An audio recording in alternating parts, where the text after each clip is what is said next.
And I am on the board of the Mennonite Historical Society of the Pacific Northwest, Mennonite Historical Society, and we are very pleased to have you all here tonight, and we're pleased to have Shirley Showalter with us to read from her memoir and talk about her memoir, Blush. I've been amazed at the work Shirley has done in her memoir. I don't know if y'all have read it yet or not, but it's a fabulous, fabulous story, well told. And Shirley has done an excellent job of sharing her work with people all over the United States. She does a great job with social networking, huge Facebook presence. I don't know if y'all are Facebook friends with Shirley, but she's great on Facebook, so you should go home and friend her. That's actually how I met Shirley, I think, is through Facebook. And I feel like she's become a mentor to me as a fellow English teacher. Shirley taught English at Goshen, and I teach English at George Fox. She's mentored me in that way through social networking. She's mentored me as a writer through social networking, and I know I'm not the only person with whom she has that relationship. So I feel like I met an old friend today when I got to pick up Shirley in Portland, even though we'd never met before. And I know that in sharing her story, you'll feel like she's a friend to you too. Shirley was a president at Goshen College, 1996. I was named in 96, took the office in 97, and was there until 2004. Okay. And previous to that, she was an English teacher at Goshen. She worked for a while at the Fetzer Institute, and she and her husband Stuart are traveling by train up the West Coast, making stops along the way. It sounds really romantic and fun. Not romantic, fun. I know that Amtrak isn't always as wonderful an experience as it can be, but I think they've had a great time so far, and will continue to have a great time traveling up the West Coast, and then you're traveling through Canada. Is that right? From Vancouver, we're coming back to Seattle, and then taking the Empire Builder back to West Virginia. So that'll be a long, nice long trip. All right, so Shirley's going to share with us from her book. She has a few copies of her book to sell and to sign, and then we're going to have a reception outside afterwards when it's a little bit cooler. Can you move the plant? It's right between us and She's got to be standing up. Maybe, since the plant's purpose. Move the plant, and I could hold it. All right, that's fine. That was better. Hi. Thank you, Melanie. I am so delighted to see you here tonight and to be here to experience the Pacific Northwest and to connect with old friends and make new friends. That's been, Melanie was absolutely right. It is romantic to take a trip like this. Stuart and I will be married for 45 years on August 2. So we thought we'd celebrate for the whole month beforehand. And being here with you is part of our celebration. And so I'm very, very pleased to see your faces. I know that I know many of you, and hope to talk to all of you who wish to individually.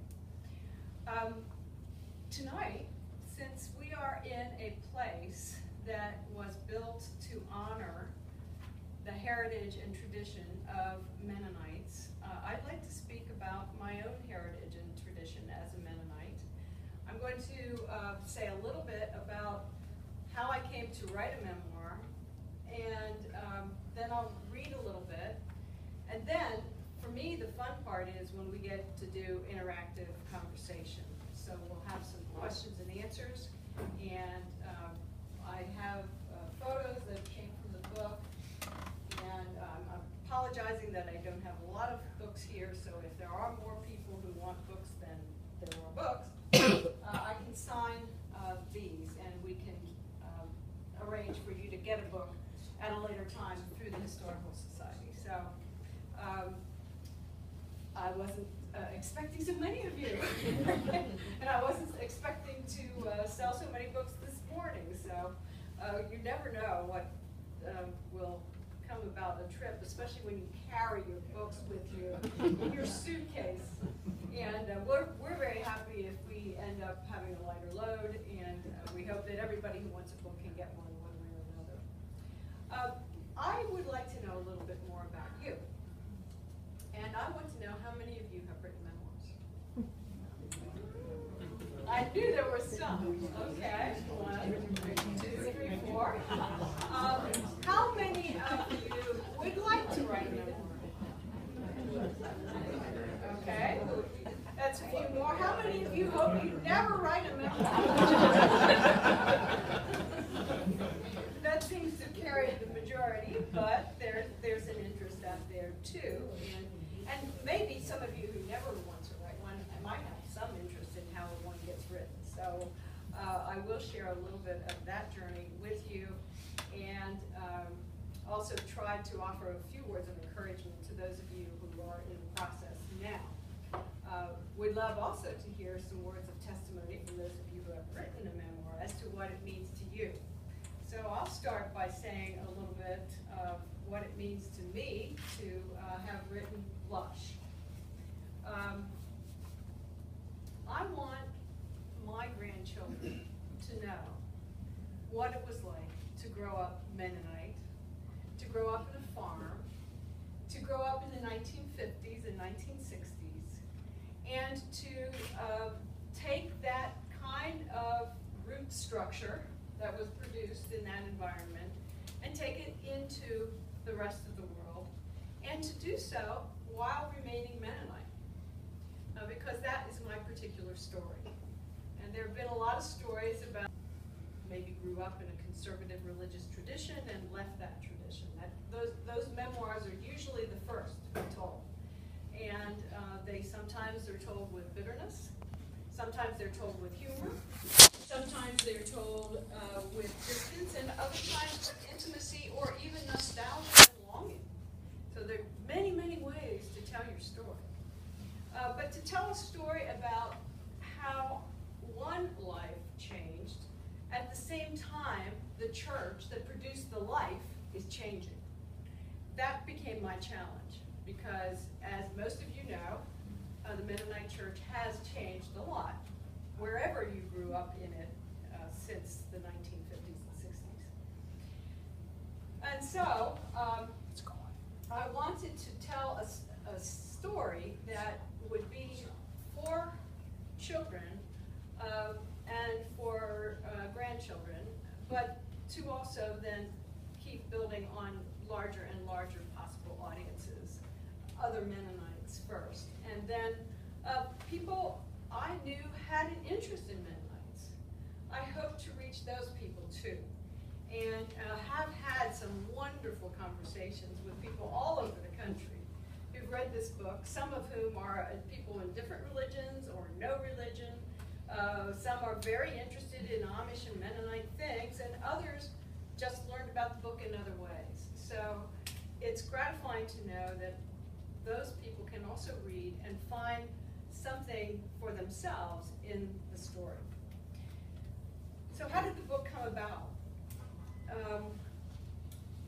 I'm an English teacher. I read a lot of stories. I chose English because I love stories. And I taught a course called Expository Writing many years. There might even be one or two people in this room who took that course or took another one from me or from Stuart, who also taught writing. But in the expository writing class, we had one assignment called the personal essay. That every time I gave the assignment to the students to read a personal essay from the collection of stories and essays that we had as our text, and then to write one themselves, they enjoyed the personal essay, and they enjoyed writing a personal essay more than any other of the assignments, and certainly much more than the research paper, which was the end result of that class. They didn't like writing it, I didn't like grading it. It was something we needed to do. But when it came to the personal essay, there was a lot more energy. And I noticed that. I also noticed that when I read somebody else's personal essay, personal stories of my own cropped up. And if I read E.B. White talking about going to the lake, once more to the lake was the title of his story, I remembered all the summers that we had spent in the lake at Michigan. And so that whole process of communicating stories person to person and from the written word to the person ended up stimulating my interest in writing personal essays. And I began to write some in the 80s and 90s. I used a personal style when I was writing my presidential speeches and communicating with alumni. Enjoyed that, got a lot of personal response back from people who had read the back page of the Goshen College Bulletin and things like that. But it was one particular assignment, or not assignment, but opportunity that led me to write the book that you see before you today. And that was a contest in the Kalamazoo Gazette, which is where we were living in Kalamazoo, and there was a literary award contest. And the categories were fiction, poetry, and memoir. And the requirement was that it couldn't be longer than 2,000 words. So that seemed like a very reasonable thing, and I thought this would be a great time to go on retreat, which I did, for 2 days and 2 nights and 3 days. I didn't speak to anybody else. I did a lot of walking in nature, and I just remembered. I had some artifacts from my past, some pictures, some of the things, the scrapbook my mother kept for me, and I began to write, and it just flowed. And the story that I wrote first is the story that I'm going to read to you tonight. It's not in exactly the same form as I wrote it for the newspaper contest, but it is close to the same form that is in the book, and has changed somewhat over time, as stories often do. That story was a way of stimulating a theme that then went on later on to become the theme of the book, which was this the child's experience as a child, but growing up and encountering difference, but encountering it for really the first time in the most dramatic way when I was 5, 6 years old. So I'm going to read you the story, and from there on, say just a few more words about the process from there on. I should say that the main character of the story is a young girl who was nicknamed Rosy Cheeks, and whose cheeks still get a little rosy when she speaks or gets excited about things. And Rosy Cheeks, I like to think of as a character, as though I'm writing fiction. And Rosy Cheeks always went for the prize. You know, if there was a contest, Rosy Cheeks was there. She liked softball. She wanted to hit it over the creek. She liked to get engaged in her school activities, and if there were ribbons or prizes, she went for them. Doesn't mean she always won them. But Rosy Cheeks got the first prize for the story. And there was still enough of Rosy Cheeks in me that really, that little piece of an external encouragement meant a lot to me. And from then on, I wrote more personal essays for the Kalamazoo Gazette the next 3 years. And by the end of the 3 years, after having won prizes every year and after enjoying it every time, I thought, oh, maybe I should write a book. So that's what the little seed was there from this beginning. In 1954, something amazing happened. A little girl, my own age, from a faraway place called New York City, came to live with us for 2 whole weeks. I had absolutely no concept of the city. My world was 80 acres of farmland and a church in the middle of a small town called Livitz. I was excited to meet our fresh air girl, Vicki Martinez.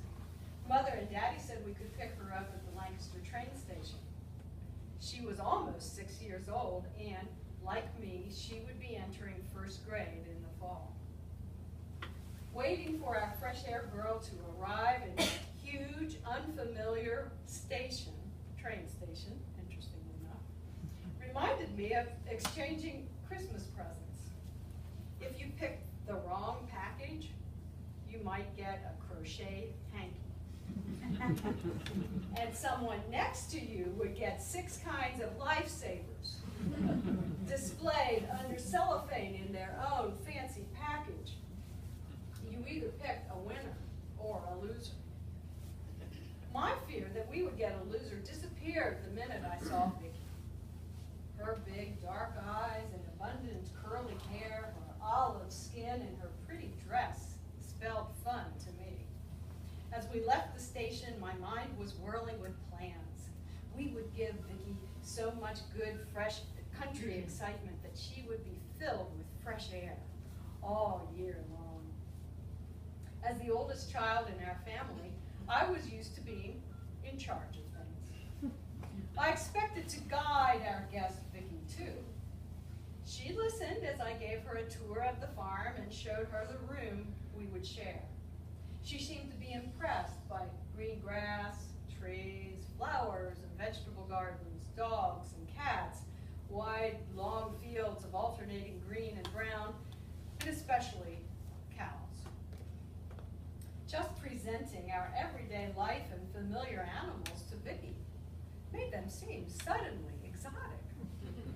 We loved watching her eyes get wider as she got close to a big black and white Holstein.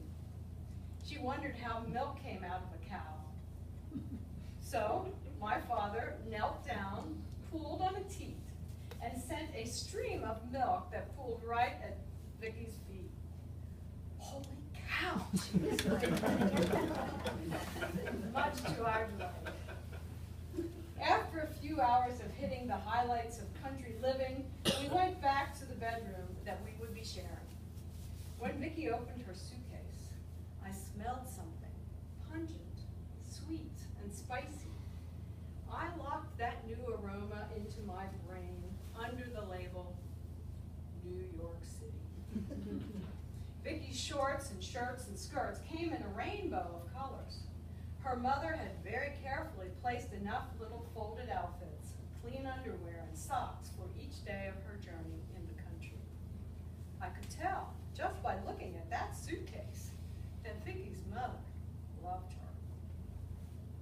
Back down in the kitchen, Vicki asked, "Where's your TV?" Mother explained to her that we were Mennonites, and our church did not allow television because it was worldly. Mother herself wore a modest maternity smock, a sign that she was expectant. Her hair was pulled back into a severe bun, and she wore a white prayer covering on her head. I could see from Vicki's expression that she was beginning to wonder if she had pulled the wrong Christmas present out of the gift exchange. It had not occurred to me that our family might be judged as a set of losers by our own fresh air girl. Soon, however, Vicki was chattering again. She told us about her parents, her mother, Josephine, who was raising 8 children, and her father, Joseph, a cook who worked in a hospital. She told us her full name was Carmen Victoria Martinez. Lovely, strange sounds that rolled around in her mouth. When I tried repeating them, the accent never seemed to fall in the right syllables. She lived at 178 Avenue D, apartment 11B, New York, New York. I learned to chant her address. It was so much more fun to say than our own. Rural Route 1, Mannheim, Pennsylvania. Through Vicki, I began to imagine what it might be like to live in the city. She told us how she convinced the police officer to turn on a fire hydrant to make a fountain. She told about buying the Italian ices from a man with a little cart on the street. Vicki's most lasting contribution to my vocabulary was a form of city pig Latin called for example, became, in gibberish, Shirley Hershey. Vicky was Vicky.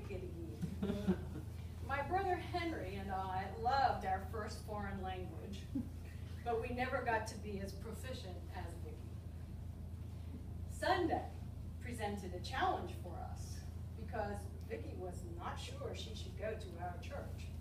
And no one considered taking her to the Catholic Church, which happened to be just right across the street from Lidditz Mennonite. Catholics, Vicky told us, were forbidden to attend Protestant services. So she devoutly pinned a Kleenex on her head and stuffed her ears with cotton balls. True. Bringing a Catholic to our church caused a little thrill on the women's side of the sex-segregated pews where we sat. Our service always included a time for the children to come forward. One of the adults would tell a story using a large piece of cardboard covered with flour. Even through her cotton-stuffed ears, Vicky seemed to enjoy the stories. Everyone was especially kind to her, and I imagine there were some silent prayers for the salvation of the little girl in the city. When it was finally time to take Vicky back to the train station, my mother hugged her and handed her a letter to take home to her mother, Josephine. We waved goodbye, promising to see each other again next year. As Vicky packed up her little suitcase, almost as neatly as her mother had done, I again caught a whiff of the spicy city aroma inside that brown case. Good buddy guy, Vicky, I said. Good buddy guy, sure girl, she said twice as fast, flashing me a smile as bright as Lady Liberty's torch. For decades, during my busy mothering and professional years, I seldom thought of Vicky. But on a recent Christmas visit to my family in Pennsylvania, I came across a stash of yellowed envelopes in Mother's basement. I noticed a familiar return address on one of them, 178 Avenue D, apartment 11B, New York, New York. This must be Josephine Martinez's handwriting, I thought. I looked at the gracious flow. A woman who had carefully pressed 14 outfits and placed them gently into a suitcase would have just this kind of penmanship. But while living in New York City myself in 2012, I thought about Vicky a lot. Finally, I took the subway to the Lower East Side and retraced the steps to Avenue D that Vicky took in 1954. Block after block of brown, red, and orange brick apartments surrounded the streets. I kept walking. Finally, at the end of the street, there it was, 178 Avenue D. I stood at the corner and looked up at apartment 11B and remembered the phone call I had gotten from my mother in 1985. Vicky died, Mother said tenderly. Multiple sclerosis. There, on the street, 27 years after the phone call, I grieved again for Vicky. I remembered the two of us as 5-year-olds, together opening up for each other larger worlds inside small ones. Those little girl spirits, passionate and liberating, blew through me like a saving breath of fresh air.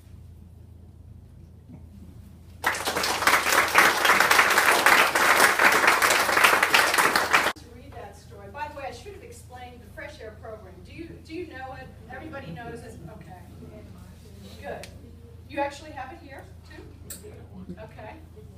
I had the pleasure of reading the same portion from the book in New York City about 3 or 4 weeks ago. And usually when I've read it said before, I've read it to audiences who identify with the little Mennonite girl. And in that audience, it was so fun. The jokes that were in here that were for the country people weren't as funny to them.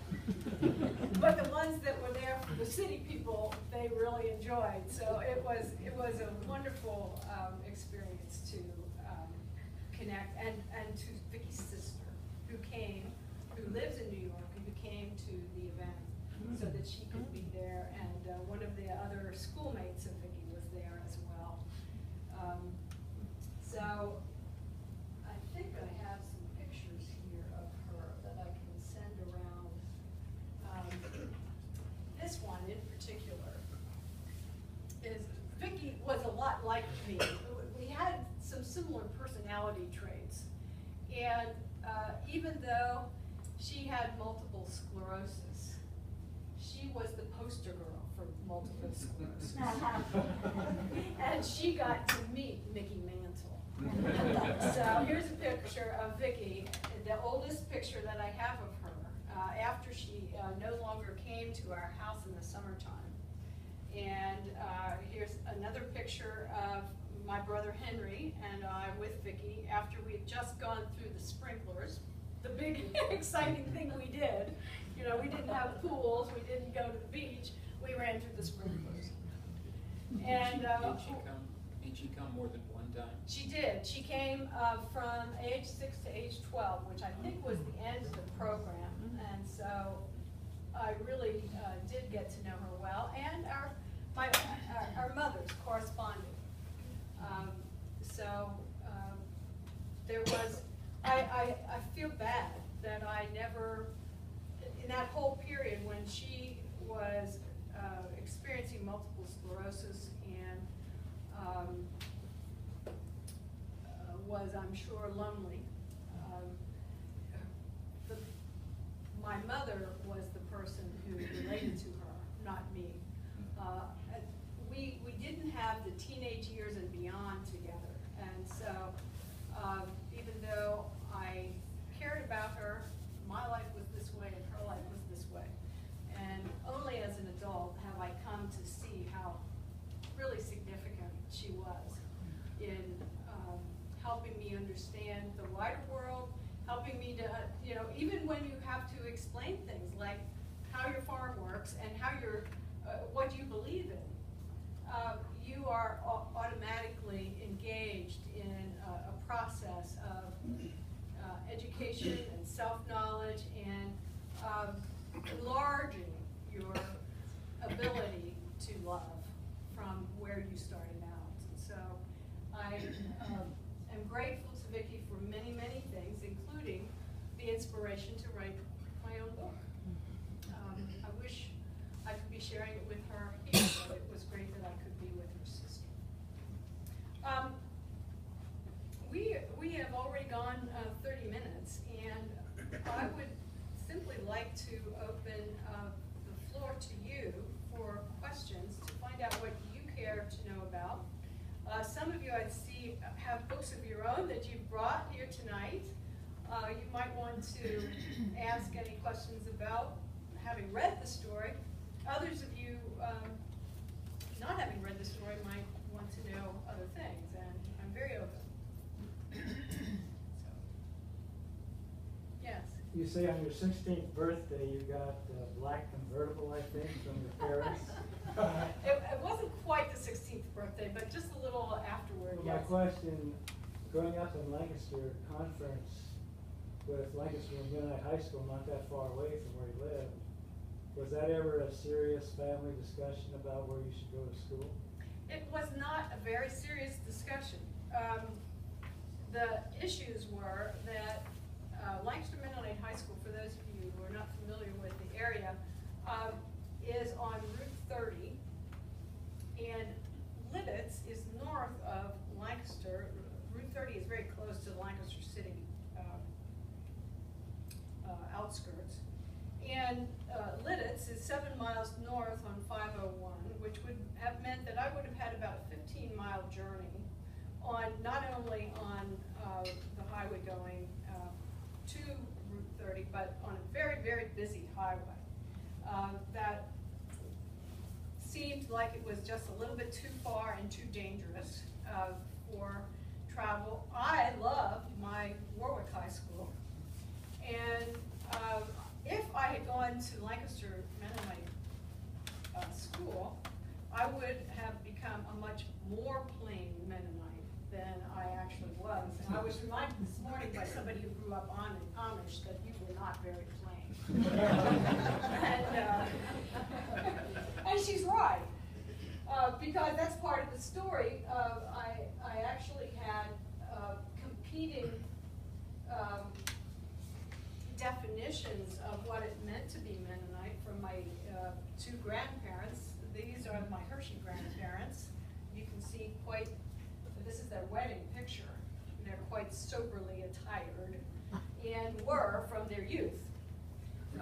This is a picture of my past grandparents, who were much more fun-loving and much more worldly, and who were another model for how to be Mennonite even in Lancaster County. They were the old model. The model of it's not so much based on revivalism as it is based on how you kind of gradually grow into the church over time and with the help of the community. And that meant that you had your Mennonite form of Rumspringa, and there was a lot of fancy clothes and cars and things like that in youth, and all the way for them is past marriage to the first child, when my grandmother then became a member of the church, and so did my grandfather, and from then on she dressed like this. So she looked very, very plain, but underneath she had had all these experiences. And when my mother graduated from high school, she looked like this. And she was going to Landis Valley Mennonite Church the whole time. And so my mother's influence in my life, many, many ways, including her love of things that were sometimes forbidden by the church, like the theater and drama and violin playing and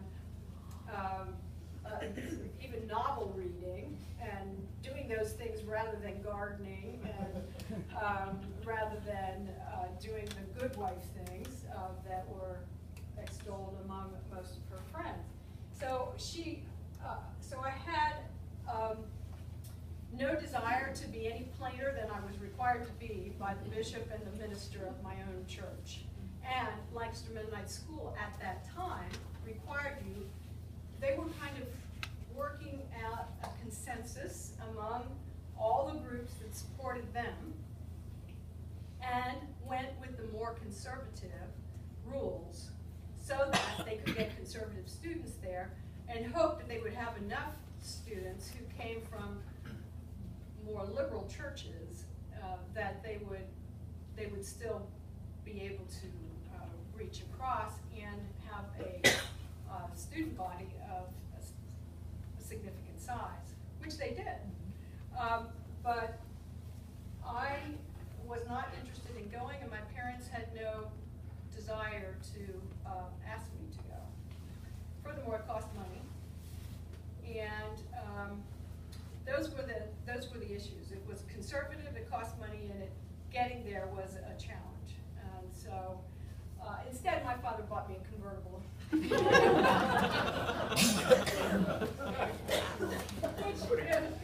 when I look back on it now, it's just wild that he did that.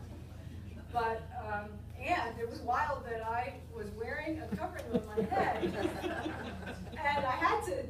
The regular old straight pins did not tack it down adequately.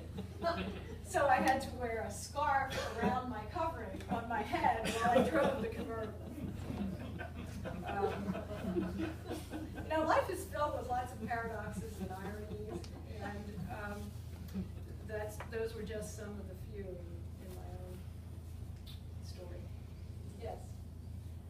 What would you say were some of the main differences between how you raised your children and how you were raised?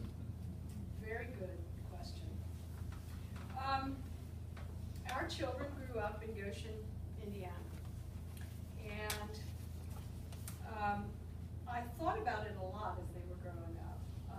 I actually sometimes jokingly refer to the campus as the back 40, thinking of my desire that my children should feel about being part of Goshen College the same way I felt of being part of the farm. And that they would feel free to roam, they would have space, it would be green space, they would have other people looking out for them, which they did, and they would feel a sense of community as I felt. So I was always looking for the kind of moral equivalent of the farm, because it is a good place to raise children. And the campus was one answer to that, and they enjoyed it. They fully explored most of its nooks and crannies.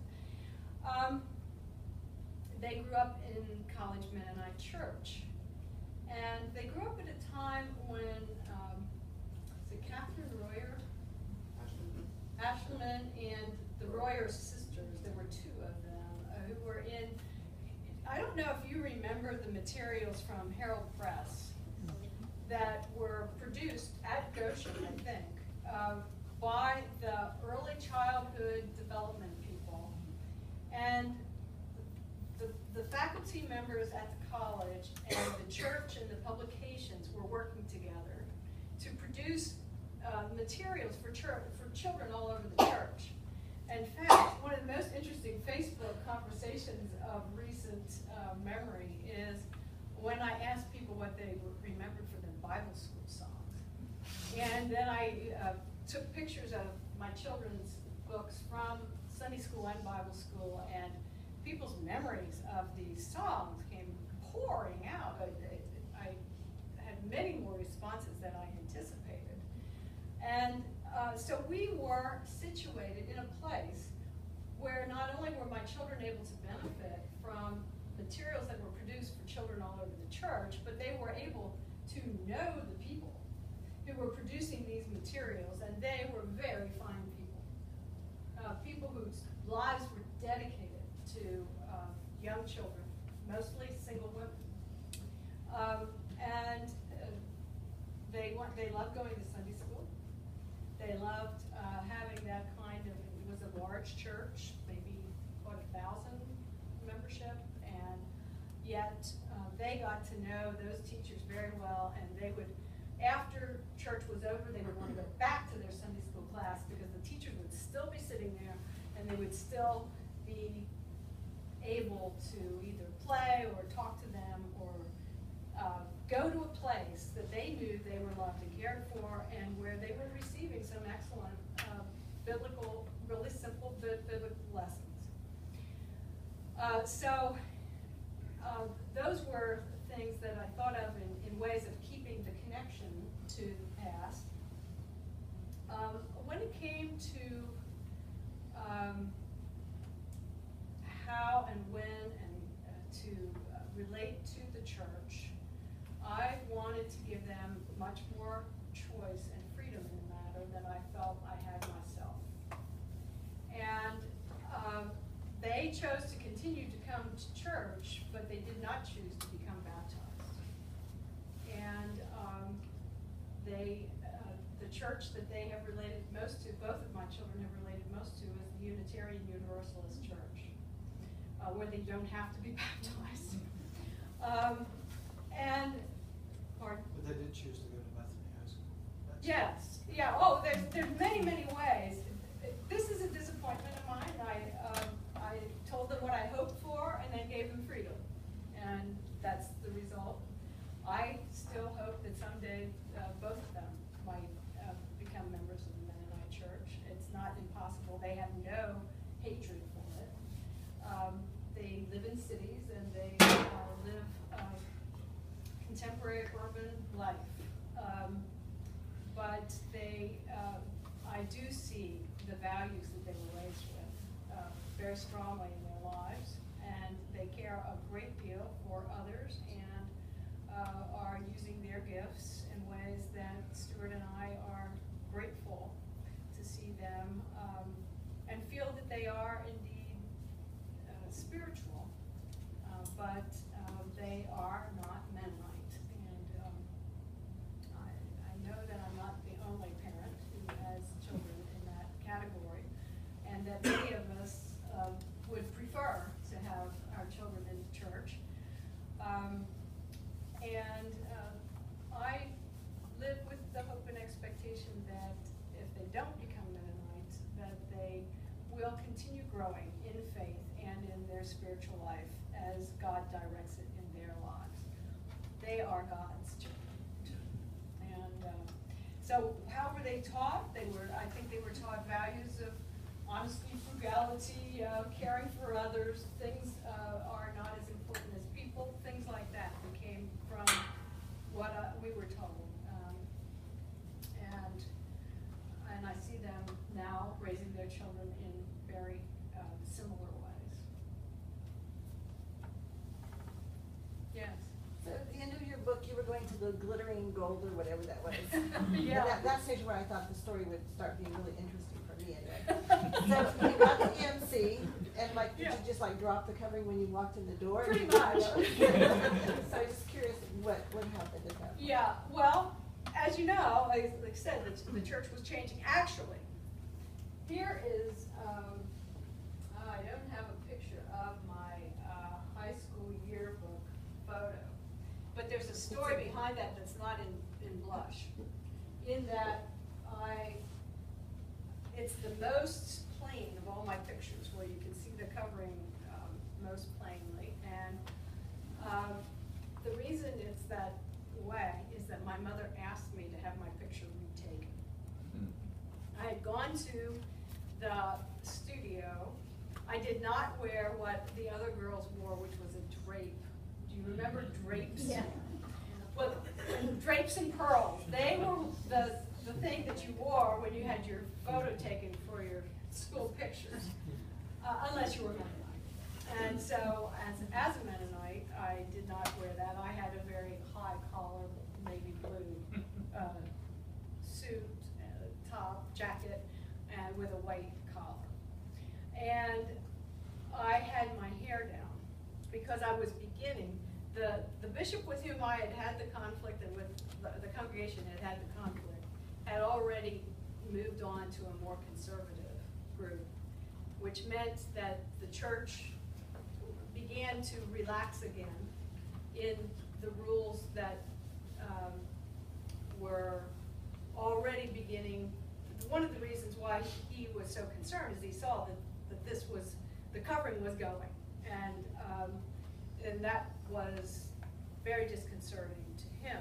When he left, the gradual decline of the covering continued, the hair got shorter, and it came out from under the bun and so forth. So as I got into environments where it was permissible not to wear a covering except to chapel, that's exactly what I did. And I was halfway there by the time I graduated from high school. And at EMU, a lot of people ask whether I will write another book, and I don't know yet whether I will. I'm having too much fun just going around talking about this one, and I don't write any more books. So, and I won't write it unless I feel called to write it. And this one I felt called to write, so I'm waiting to hear what the next signal is on this. But if I did, I would go next to my college years, which not only interests me because I have a lot of memorabilia, even more from those years than I have from my childhood, but they interest me because of what was going on in the United States from the years 1966 to 1970. And a lot of the rest of you were in college at the same time, and there's all kinds of things to say about that. And from this particular position of being in a church that's opening up to the rest of the world. to be the first time, I believe, in Mennonite American history. Excuse me. There's some water in the house. I just used some. Thank you. That being in college during a war and having the majority of the youth of the country feeling like we shouldn't be in this war and protesting the war. It was the first time it had ever happened. And so as the church is changing, we actually have a message for the world that the world is apparently willing to hear. And that put Mennonite youth, many of whom were first generation as I was, in a situation where, oh my goodness, you know, things are, thank you so much, things are really changing, that other people might feel that war is wrong too.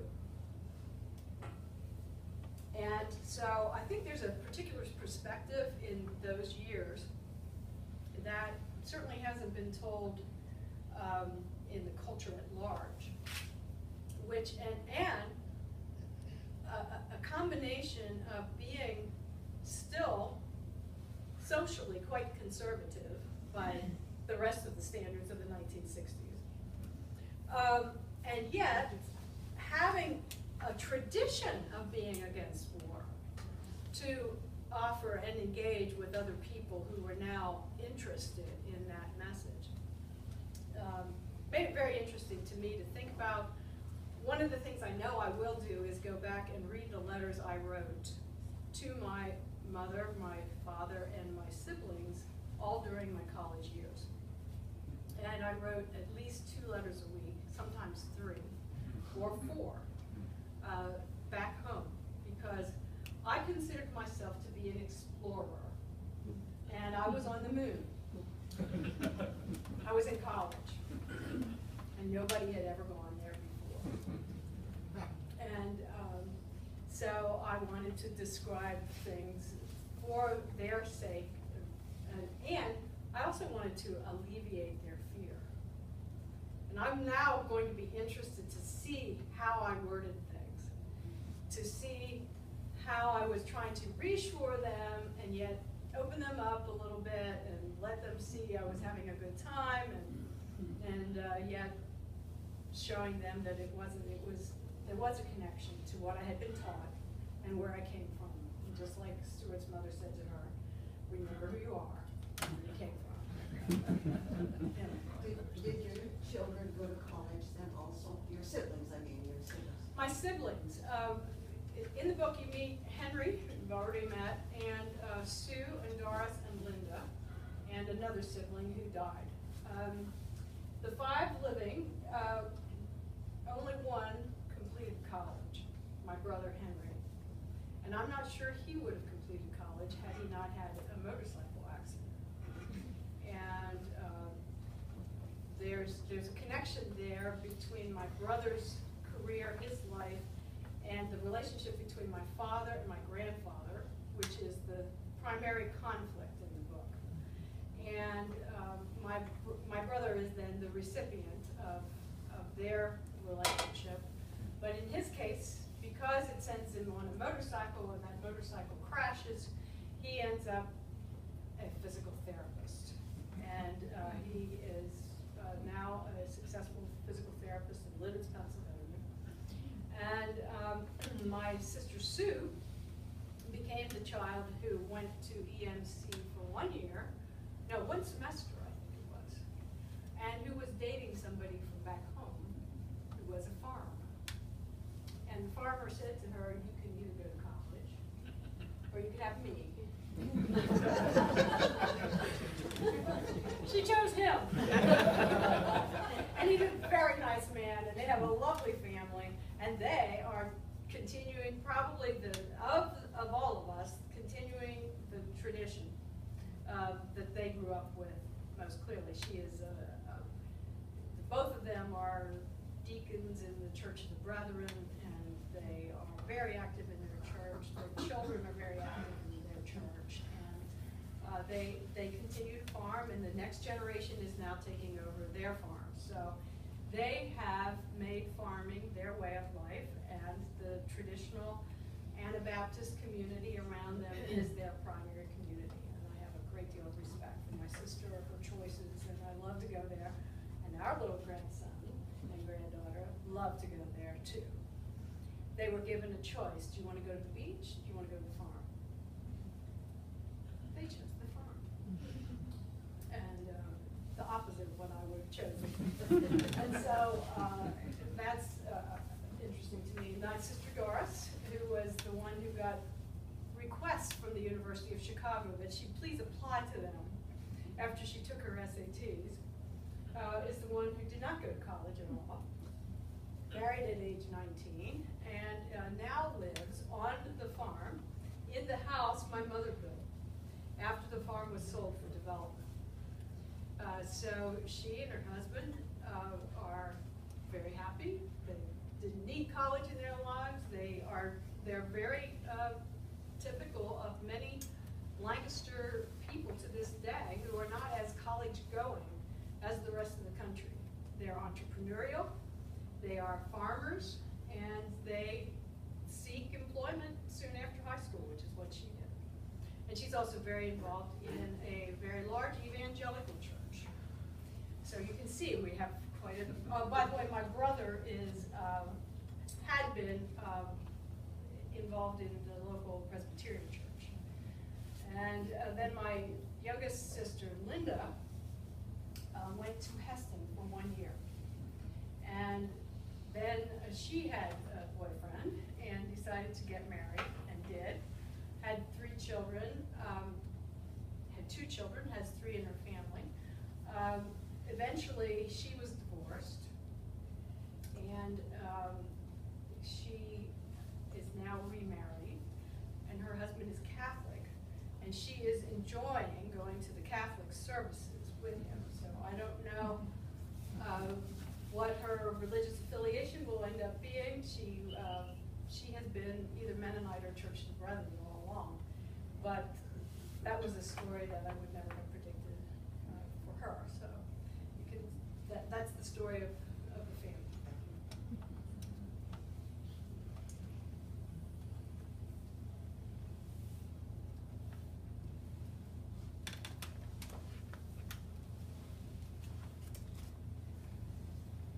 I didn't want to ask a second question. It's kind of a comment, your style of writing your memoir and reviewing all of what in one way is a negative side of your church history, contrasted with other authors. I'm just thinking of Rudy Wheatley, for example, and Peace so extraordinary. Well, he's written a lot of books, but you are so not only respectful but reverential, I guess what I would say. You just revere your past, and it comes through here, although there is a lot of constructive criticism and disagreement. But I think Rudy Wheatley, if I'm not mistaken, has gone full circle now and is really back as a Mennonite, Church Mennonite or whatever that is. But did you struggle, and also the gal from, where was it, Fresno, who wrote Mennonite, the little black dress. Yeah. Did you struggle? I know you did. You referred to it a little. With how to walk that fine line. Yeah. And at the same time, be honest about it. Yeah. Yeah, that is, you put your finger on one of the biggest difficulties, and it's not just in this memoir, but I think in all stories, where how much, what will the tone be of your relationship to your past? And I wanted that tone to be loving and truthful simultaneously. And I also wanted to have a little play with it, so it could hold it with some lightness. Because I don't want it to be so reverential that it gets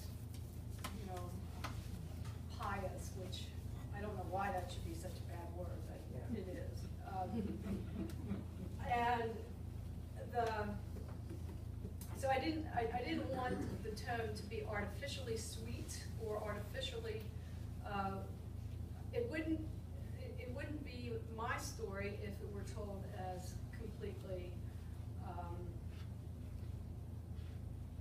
rebellious or rejecting, because that's not been my experience. In fact, I care a great deal about the Mennonite Church, and I have always cared a great deal about the Mennonite Church. Which is one of the reasons why I wrote this book in Brooklyn, New York. And we were taking care of our grandson, who at the time was 4 months to 14 months old. And our children were back at work. And I was trying, and I joined a writer's group in Manhattan. We called ourselves the Manhattan Memoir Posse. And most of the members of the group were Jewish. None of them, one might have been Buddhist, I'm not sure, but none of them had an ongoing religious tradition that they were currently engaged with. And it was great because I wanted to write these stories so they would resonate with Mennonites, but I wanted them to also connect with people who had none of my background. And when I talked about how restless I was as a person needing to wear a prayer covering when I didn't really want to, I said to them, so do you want to know why I'm still Mennonite? And immediately they said, yes. And that's why I put the last 2 pages in the book, answering the question why I am, in parentheses, still a Mennonite. And those words were where I found my tone. I wrote them before I finished revising the rest of the story. And in them, I could claim what I have personally experienced to be salvific about being Mennonite, and say it in a way that could connect to the people in my memoir posse.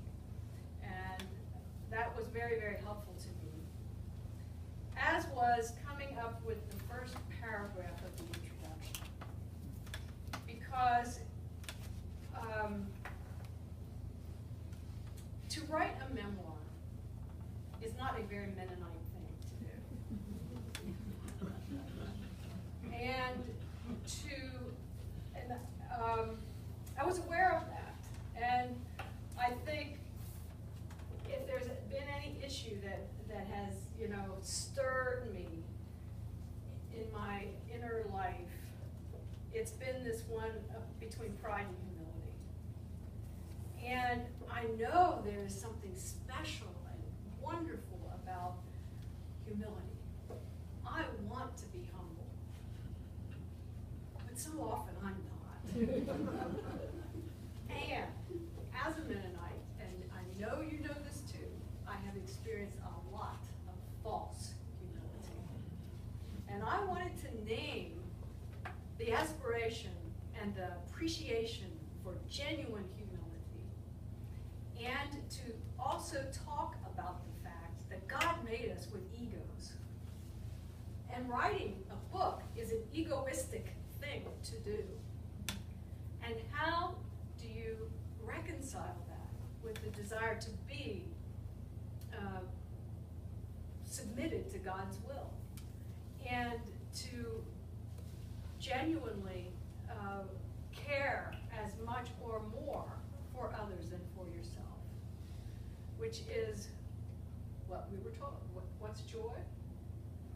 Jesus first, others second, yourself last. And that is what I struggle with. I've struggled with it all my life, and when I decided to be honest about that was when I found my writer's voice. And then from there I could, I first wrote the 2 pages about why I'm still a Mennonite, then I wrote that first paragraph.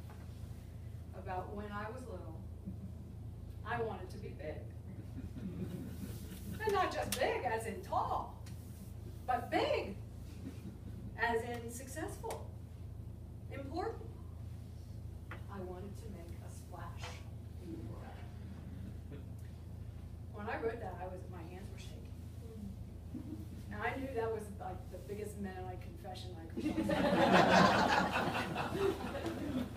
And as a writer, you're encouraged to go there, to go to that spot where you know you have some shame, go to that spot where you know you have fear, go to that spot where you know you're making yourself vulnerable to your reader, and then walk with them. And then try to be as honest as you can about what does big then become after you're little. How do I work through this desire, and where does ego recede, and where does it come back to the fore, and how does the grace of God keep pouring over me despite my small self. And so that, I hope, answers your question. Yeah. And I just admired your mother so much. Oh. For that. Thank Making you. the book, yeah. My mother's having a blast. She's 87. And the launch of this book was held at Lidditz Mennonite Church. My mother was in like the second or third row, along with all the others. She came with people from the Landis homes in a bus. And one of my former students was the person who did the emceeing and recognized my mother. When my mother was recognized, she stood up and waved.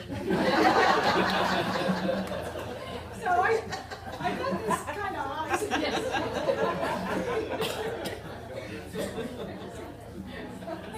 My daughter is an author. Yes.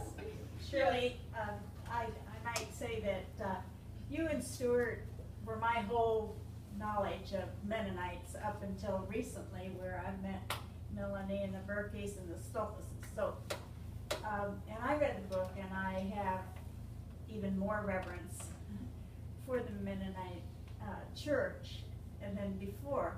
But I wanted to ask, have you share how you got the name Shirley? Oh, yes. Well, that's all related to our previous conversation. I'm named for Shirley Temple.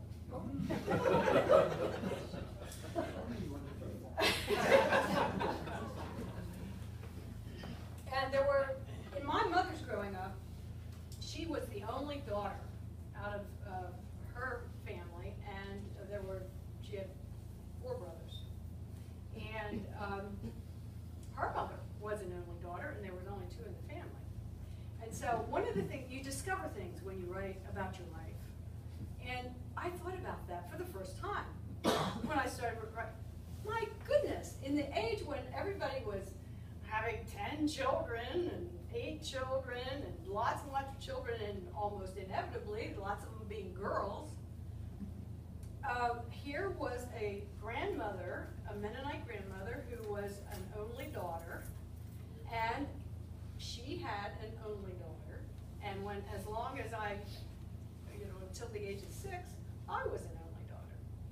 And so this is a lot of condensed maternal energy, kind of all coming down in concentrated form, one at a time, through the generations, which was not the experience of most Mennonite girls. And psychologically, I think that had a lot to do with it. So, okay, here's this little girl, my mother now, who wants a sister, but never gets one, but has the devoted attention of her mother and her namesake, her grandmother. She had 2 Barbara grandmothers. So here she is, the only girl, and both grandmothers have a Barbara to dote on. So that meant you have a picture of how she grew up. They also had much more contact with the world than most Mennonite farmers, because they went to the central market. They took their goods that they had worked very hard that week to produce to market, directly dealing with customers, and right across the street from Hager's department store.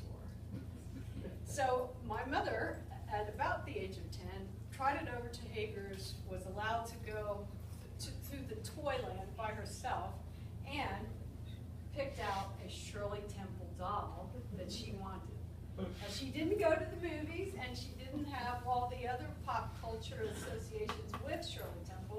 but she knew who she was, so she went also to public school. And she really wanted the Shirley Temple doll. She dragged my grandmother into Hager's store, and they are looking at the Shirley Temple dolls when some customer comes along and says, "Hi, and how's your little girl?" Market customer comes along, and what do you want for Christmas, little Barbara Ann? And Barbara Ann pipes up and says, "Oh, I want a Shirley Temple doll." And the woman says to my grandmother, "Do you get your daughter everything she wants?" And my grandmother never bought my mother a Shirley Temple doll. And you see where this story is going.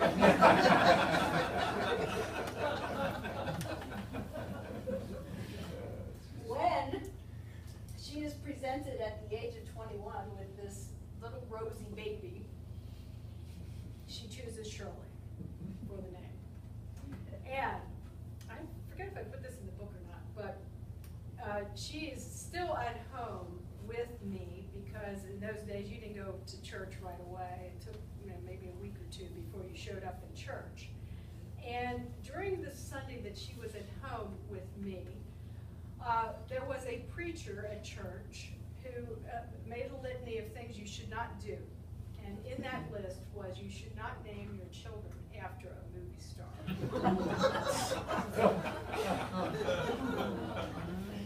My mother heard about that sermon from my grandmother, the other grandmother on the other side of the family, who reported it, so she felt chagrined, but it was too late.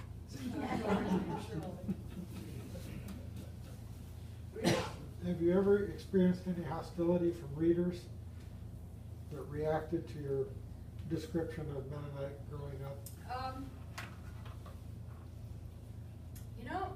I expected I would, but I can't say that I have.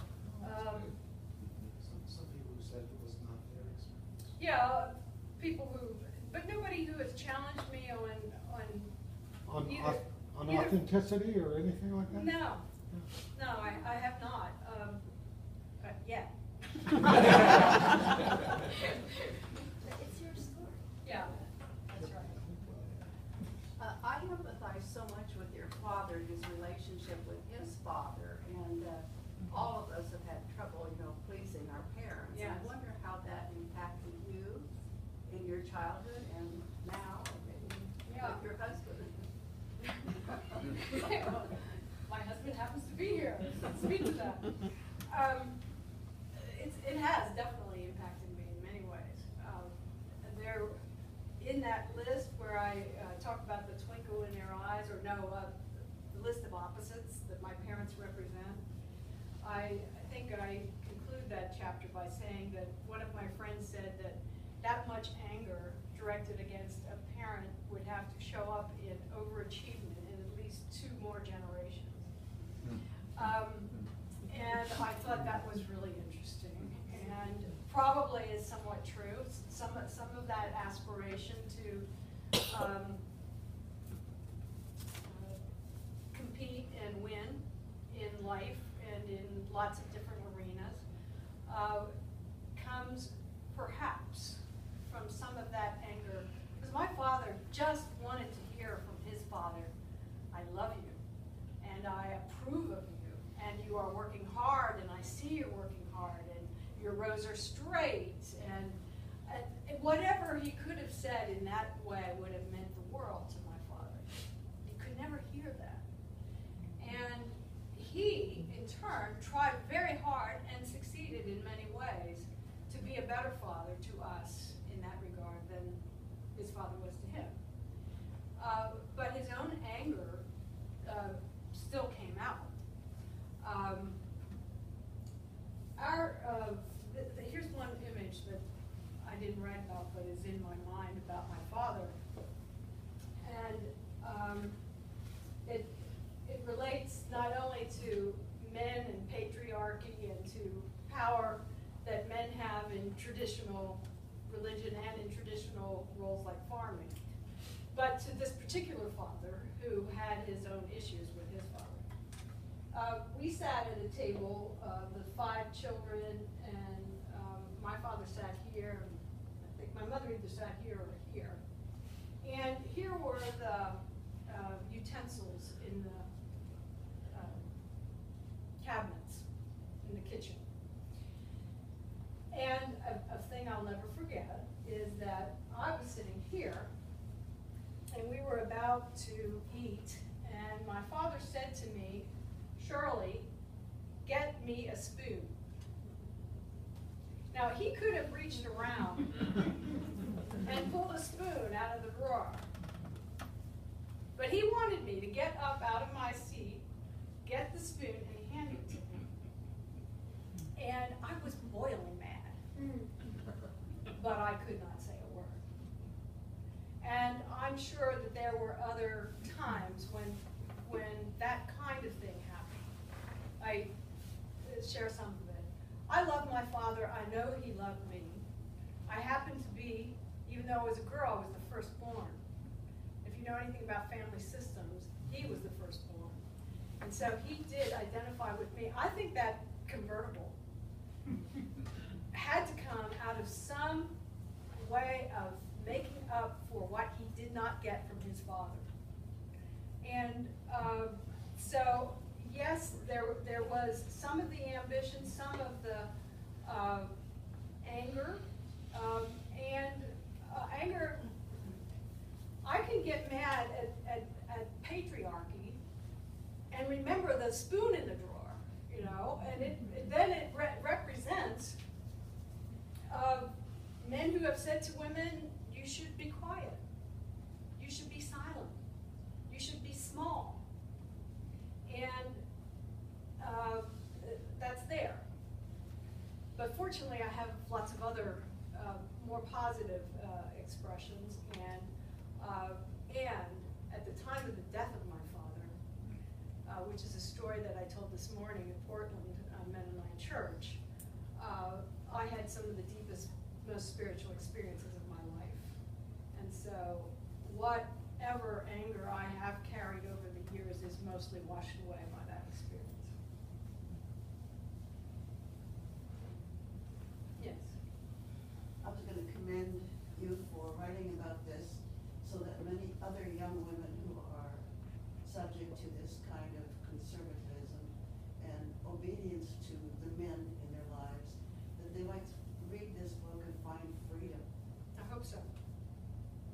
I hope so. It would be my great desire. I think it's God's desire as well. I was not raised with that kind of Yeah. philosophy, and so I don't have the hand against, but I see Yeah. the others. Yeah. It is, according to my watch, 8:15, and I think I stand between you and some kind of refreshment. So let's give Shirley a hand.